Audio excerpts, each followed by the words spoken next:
treble extension ladder there. Useful piece of kit there, ought to be £30. And I just have £8 bid and 10 I'll take. It's for nothing. At £8, who's the 10? 10 is here, who's 12? This is the largest auction in the east of England. Some people come to bid on a specific lot, others to browse for a bargain, and some for the sheer entertainment of it all. Let me get straight on with lot number 1. We have a 20th century teddy bear, stuffed with straw, little cheeky chap there, needs a loving home, I think, and maybe a bath as well. And starting with me, let me see, £25 now, where's 8? £25 now for the bear, do I see 8?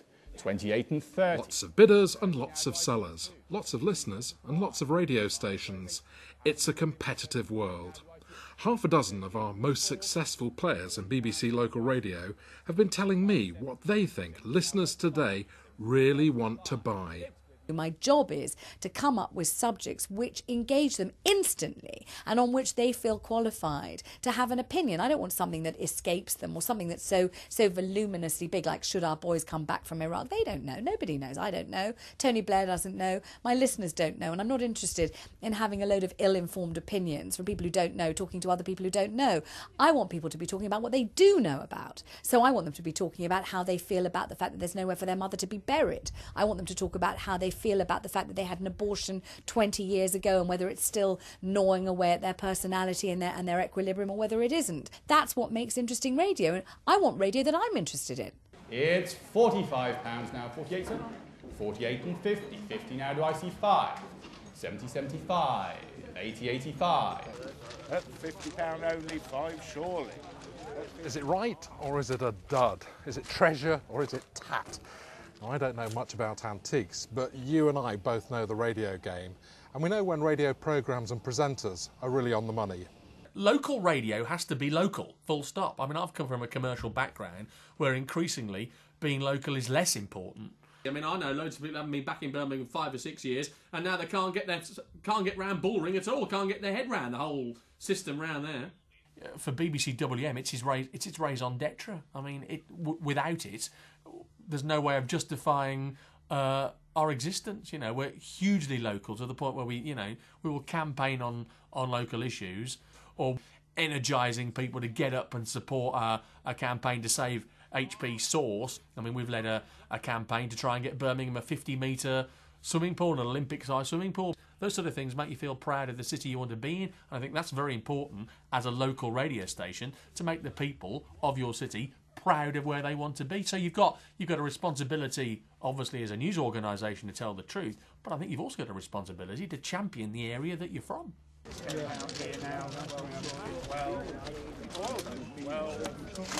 We know our punters value music. Phil Upton has recently arrived at BBC WM following a successful career in music radio. He's brought with him an uncompromising attitude towards the subject. There's enough importance given to the music played by presenters.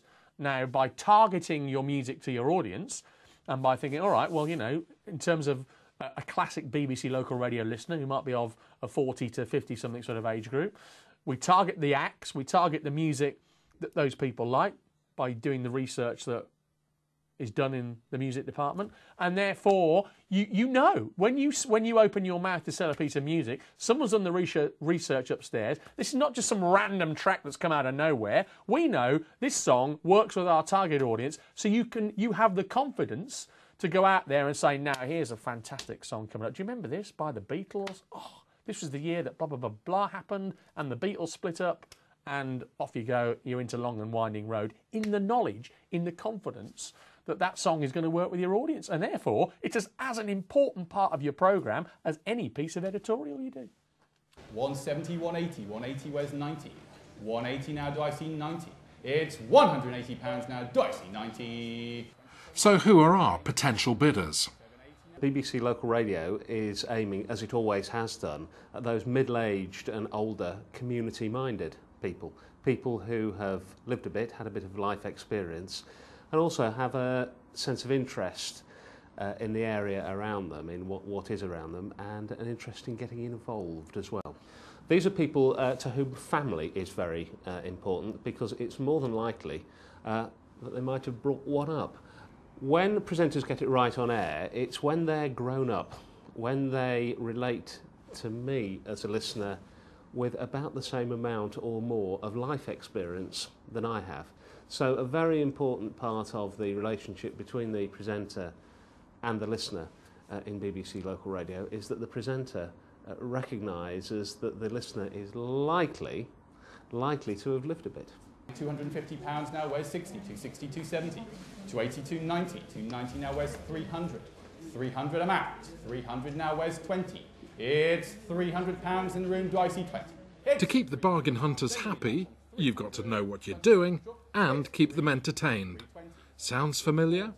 A little bit more than that, I think. You have to be quite quick-witted, keep an eye on what's going on, keep them under control as well. There's a bit of sort of crowd control involved there. There's a theatrical side to it all. You don't want to be downbeat, you've got to keep a nice speed and keep people entertained.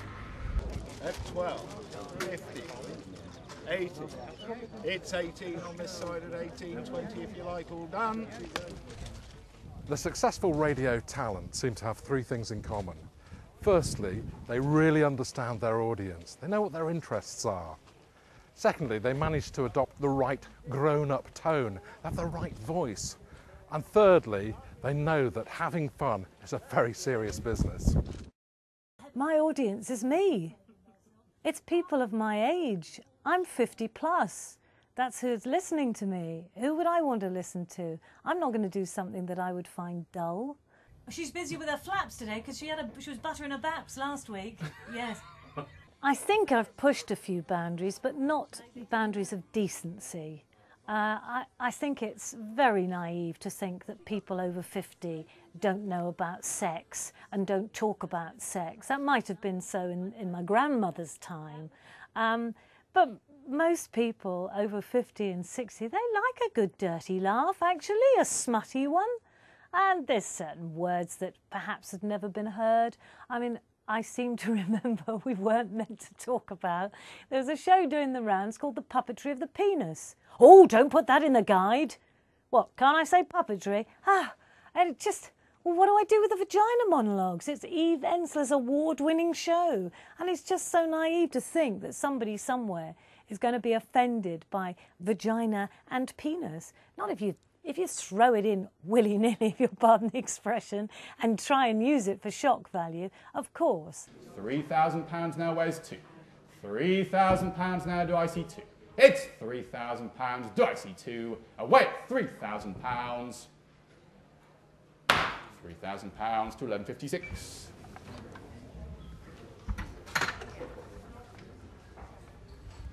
There's a lot still to go under the hammer today, but the moment it's over, they'll be preparing for the next one. And it's exactly the same in radio.